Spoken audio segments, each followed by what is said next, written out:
Dan pemirsa, kami ajak Anda untuk mengetahui bagaimana informasi terkini dari Palestina. Kita bergabung dengan Fikri Rafil Haq, relawan kemanusiaan Mercy yang berada di Gaza, Palestina. Assalamualaikum Fikri, bagaimana kondisi para pengungsi yang terus dibombardir oleh tentara Israel? Kemana mereka akan pindah?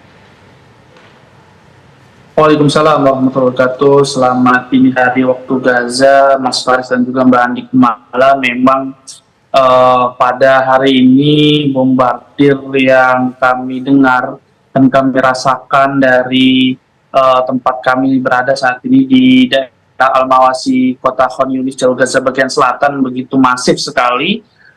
Baik bombardir yang dilakukan oleh pihak Israel ataupun perang antara kedua belah pihak, yaitu dari pihak Zionis Israel dan juga para pejuang-pejuang Palestina, baik dari Brigade Al-Quds ataupun Brigade Al-Qassam dan juga para pejuang lainnya. Dan memang banyak sekali bombardir yang dilakukan oleh pihak Israel. Kami mendapatkan informasi dari media-media setempat ya, bahwa mengatakan bahwa saat ini ada 60.000 warga terpaksa mengungsi kembali akibat invasi darat yang dilakukan oleh pihak Israel ke daerah Syjaiyah yang ada di Jalur Gaza bagian utara, dan ini sudah kali ketiga Israel melakukan serangan-serangan atau serangan darat atau invasi darat terhadap kota tersebut. Dan yang kita tahu bahwa sebelum ada invasi darat bahwa juga banyak sekali bombardir yang dilakukan oleh pihak Israel ke tenda-tenda pengungsian ataupun ke camp-camp pengungsian yang ada di daerah tersebut, sehingga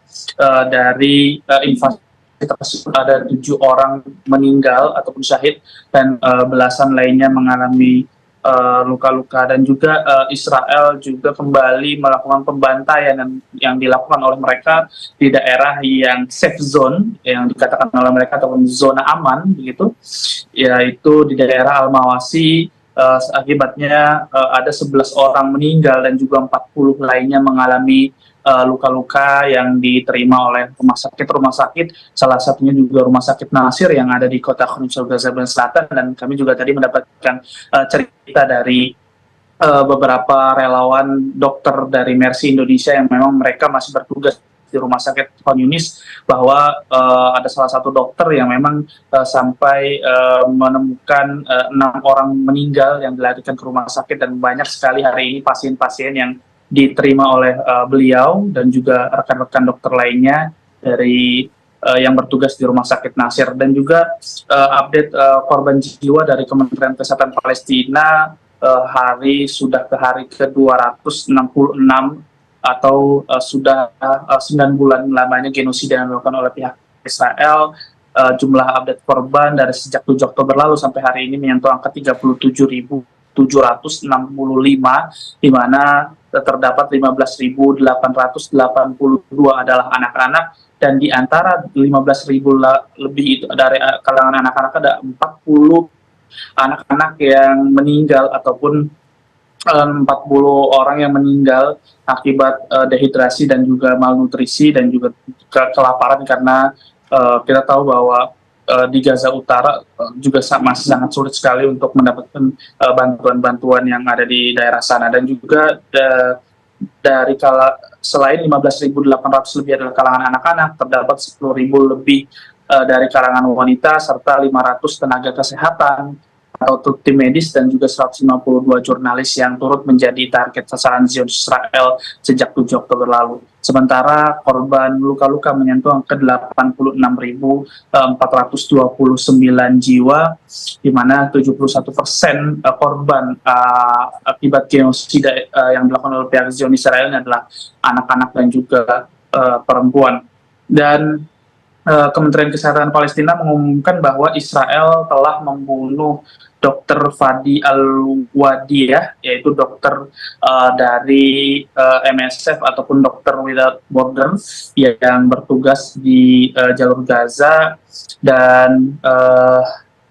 Dan memang kasus-kasus seperti ini juga sering ditemukan sebenarnya, karena Israel ketika mereka melakukan penyerbuan terhadap rumah sakit, mereka banyak menangkapi para dokter, pasien, ataupun para perawat yang ada di rumah sakit tersebut dengan dalih mereka terafiliasi dengan para pejuang. Dan ini sebenarnya hanya fitnah belaka yang mereka lancarkan seperti itu, dan untuk menangkap beberapa dokter, bahkan banyak dari mereka yang ditangkap tidak kembali dengan selamat, bahkan banyak juga yang dikembalikan oleh pihak Israel juga dengan kondisi kesehatan yang sangat buruk. Salah satunya adalah Romi Abu Al-Mustafa, dan setelah beliau berbulan-bulan ditangkap oleh pihak Israel, setelah itu dikembalikan oleh pihak Israel dengan kondisi kehilangan penglihatan dan juga pendarahan otak, serta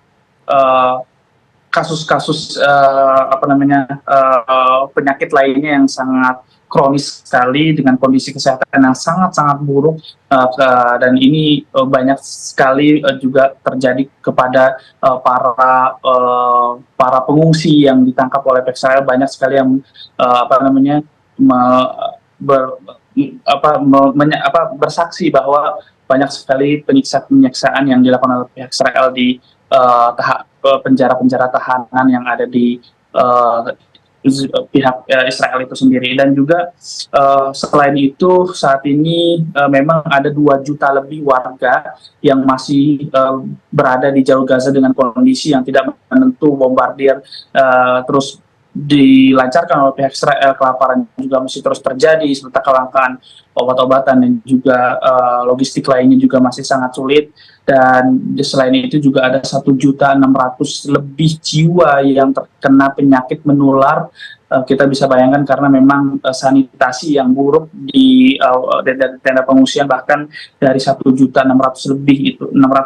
lebih itu ada 71.000 infeksi virus hepatitis akibat perpindahan warga dari satu tempat ke tempat lainnya, dan ada 20.000 pengungsi yang juga ikut terkena infeksi virus hepatitis akibat seperti yang saya sampaikan bahwa sanitasi yang buruk dan kekurangan air itu adalah salah satu utama mereka terkena penyakit-penyakit menular seperti itu di tenda-tenda pengungsian, Mas Faris. Baik, Fikri Rafil Haq, relawan kemanusiaan Mercy, mengabarkan langsung dari Gaza, Palestina. Terima kasih Fikri, jaga kesehatan, jaga kondisi. Selamat beraktivitas kembali.